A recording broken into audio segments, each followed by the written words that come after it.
So welcome back for another video. In this video, let me share with you this experience of mine, guys, which is first time ko ma-experience itong home credit cash loan online application lang through home credit app. Yes, dito lang natin ginawa yan. And hanggang makapag-disburse po tayo ng pera, ginawa natin lahat to through online. Hindi na tayo nagpatulong sa mga home credit representatives. So kahit nasa bahay lang tayo, pwede tayong mangutang dito kay home credit cash loan by the use of home credit app nga. So this is a very first time that I tried this one. And of course, isi-share ko sa inyo yung mga update dito, no? Isi-share ko sa inyo yung buong details ng ginawa ko hanggang maging successful yung cash loan ko. Ano yung loan application process po ni home credit para makapag-cash loan po tayo. Dito po lahat po yun, isi-share ko po sa video na ito. But disclaimer po, this video is not sponsored by home credit. This is just based on my experience na gusto ko lang din po i-share sa inyo para din po aware kayo kung paano nga ba mag-apply ng cash loan kay home credit. By the way, hindi sana ako magka-cash loan dito kay home credit. Si product loan sana ang gagamitin ko, no? Kasi ang bibilhin ko kasi is appliances. And of course, alam niyo naman si home credit, kilala yan sa may product loan, diba? Pero hindi ko ginamit. Kasi nga medyo mas mataas ang interest ni product loan compared kay cash loan. And yun nga, si product loan kasi meron siya nire-require na down payment, diba? So usually 30% of the loan amount. So kung i-compare mo yun sa cash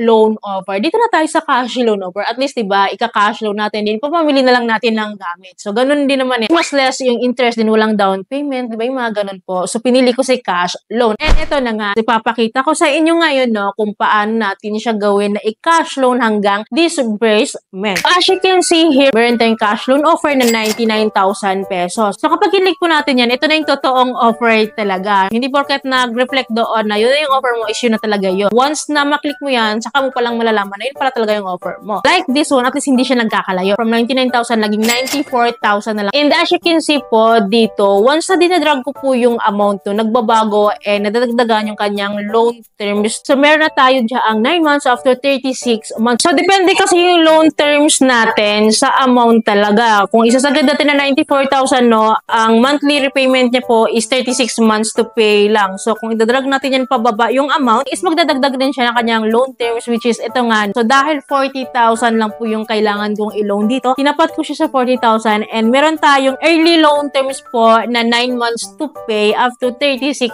months to pay. So, sa pagkakaalam ko kasi, itong cash loan po ni home credit, meron siyang processing fee na binabawa. So, hindi ko siya isasagad na 40,000 pesos. Mag-a-add tayo ng 1,000 pesos. Para naman kahit paano, no, hindi lang sakto siya, no? So, dagdagan natin ng 1K. So, 41,000 pesos. And then, ang piliin lang po nating amount to pay dito is 9 months to pay para mas maiksi, diba? As you can see po, no, sa 41,000 pesos, may monthly installment po ako na 6,038 pesos. Monthly po to for 9 months to pay. So, ngayon, para mabawasan po natin yan, bababa tayo at tatanggalin po natin tong borrower protection plan at saka yung extra care. Dito sa borrower protection, piliin lang po natin tong no protection, no, para mabawasan yung monthly installment natin. And then, itong loan extra care niya po, isi-click lang po natin tong don't add. From 6,038 pesos po, no, nagiging 5,766 pesos na lang po siya a month. So, at least kahit pa paano, nabawas po siya. So, it's up to us naman, no, kung gusto natin magpa-insured. Kasi insurance ng mga to, itong borrower protection, saka loan extra care. So, ito yung maganda kapag ikaw yung nag-a-apply online talaga, no? Kasi nawi-waive natin to. Kasi sa pagkakaalam ko, sa cash loan ko before, no, kapag nag-process ka sa mga agents, sa mga representatives, is hindi nila pinapa-waive tong ganitong protection plan. Kasama siya, kaya lumulobo talaga yung ating monthly. So, ang tanong po dito, magkano yung interest rate niya sa 41,000 na 9 months to pay? So, as I have computed po, no, may kita po sila sa atin na 10,894 for 9 months to pay. So, i-convert natin yan sa interest rate. So, divide lang natin sa 41,000%. So, ito po yung kabuuang interest rate niya po sa akin. 26.57% for 9 months. Kabuuan yun. So, divide natin sa 9 months to pay is equals to 2.95% a month po yung interest po sa akin. Which is masasabi ko po, mababa, no? 2.95%. Dito sa baba, no, meron siyang additional information para makapag-proceed tayo sa cash loan. So, i-click lang po natin tong loan purpose. Pipili lang tayo dyan. Since bibili naman ako ng mga gamit. So, appliance po yung pinili kong loan purpose ko. And then, dito sa cash out method, meron siyang dalawang pagpipilian, which is yung credit to my account or cash over the counter. So, ang pinili ko po dito is credit to my account para papasok siya directly sa aking bank account. Dito sa baba, no, kailangan daw tayo mag-prepare ng one valid ID with complete home address. Doon sa valid ID natin, dapat naka-indicate dun yung complete home address natin kasi mahalaga sa home credit yon. So without further a-applyan na natin ito. Click lang natin tong apply now. And then po, as you can see po sa loan summary po, hindi nga po ako nagkamali. Ganun pa din si Home Credit Cash Loan. May hinihingi pa rin po siyang processing fee na 500 pesos, which is standard po talaga na processing fee ni Home Credit to kahit anong amount. So ang marireceive ko na lang daw po is 40,500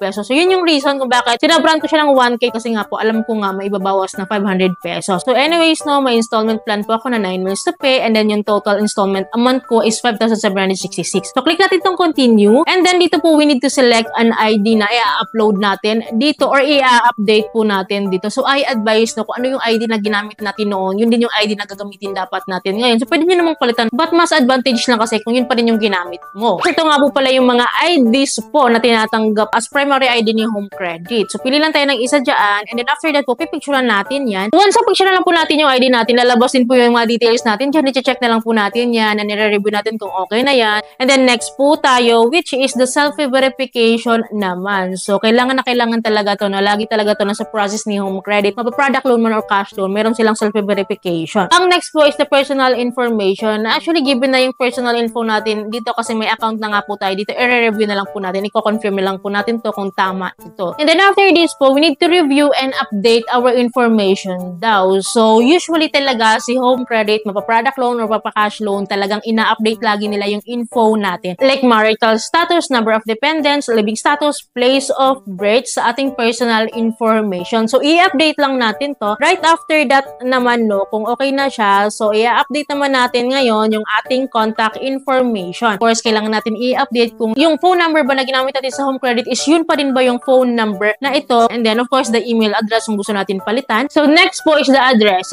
So ito po yung nagre-require sila ng update sa ating current address. Mahalaga po sa kanila kasi talaga yung mga address natin, like ating current address and permanent address. Kasi in case po, pwede po tayong puntahan sa bahay po natin. So after updating that, ito naman tayo sa work and income. So mahalagang mahalaga din sa kanila to. Itong work and income natin na kailangan i-update natin yung ating employment, ang ating monthly net income, additional monthly net income, monthly amount of other debts, no? Yung other hulugan or kautangan natin, maybe outside Home Credit app, no? So kailangan din pala natin i-declare dito para alam nila siguro kung kaya ba talaga natin pagsabayin bayaran, no? Lalo pag mangungutang pa tayo dito. Anyways, after updating our work and income information po, dito naman po tayo sa trusted contact person, which is yung ating contact reference. I-update din po natin ito. Tatlo lang po yung hinihingi po nila. So nangangailangan din po sila ng update dito. After naman natin ma-fill upan yan, dito na po tayo sa ating repayment method. So dito sa repayment method po, dito po may dalawang choices po. So direct debit ba or over the counter? Itong direct debit po, kung gusto daw ba natin ipa-debit yung ating payment po no monthly dito, meron po silang mga banks sa partners na ililink daw po natin yung ating Home Credit account dito para maging auto-debit arrangement po yung ating pagbabayad dito. Pero hindi ko siya pinili guys, yung direct debit. Ang pinili ko po is yung over the counter. And then dito sa baba, no, the last part is the cash out method. Nangangailangan of course sila ng update kasi para malaman nila kung saan nila i-disburse yung pera natin. So i-click lang natin yan, no? And then nakalagay dito, once approved, your loan will be deposited into your chosen account. So, ito nga po pala yung mga banks na partner nila. Tingnan nyo na lang po kung nandiyan yung banko nyo. Pili na lang po kayo dyan. Of course, kapag napapili na kayo ng banko nyo, i-enter natin yung account number natin. And then yung ating name. And then after po nyo, no, submit for approval na po tayo. So, dahil na tayo mag-apply for approval, ang next po natin gagawin is mag-sign po tayo ng loan agreement. So, para mangyari yan, no, click lang po natin tong go back to dashboard. And then dito sa dashboard po, nakalagay dito sign contract. Yan po yung i-click natin. And then after that, no, lalabas dyan yung ating loan details. So, i-click lang po natin tong review loan documents. Kung masabag-sabag tayo magbasa ng mga agreements and contracts, dito yung mga documents dito, no? So, you can open that one naman. And kung okay na yan, check lang natin yung mga boxes dito sa baba. And then, after that, click natin tong sign. Right after po, magsisend po sa atin si Home Credit ng OTP. So, di ba, punong-puno ito si Home Credit din naman ng kahit pa paano na security. Maganda yung security ni Home Credit. Sana all, di ba, Bill is left the group. So, right after this one po, nakapag-loan na po agad tayo. Yes yes po, real time ko po na-receive ang aking cash loan offer. Legit! Agad-agad ma-receive pala talaga natin. And as I go back dito sa aking home credit app, no, nakita ko na dito yung aking repayment plan. Nakalatag na dito yung aking monthly na babayaran. And yun nga, no, it was successful talaga. And diba, ang smooth ng process, ang bilis lang. And yun nga, kahit pa paano dumantay sa mga security features po na need din natin as a borrower din talaga, no. So yun nga, yun lang naman. Ganun lang siya kadali. Ganun lang pa kadali mag-home credit cash loan ngayon.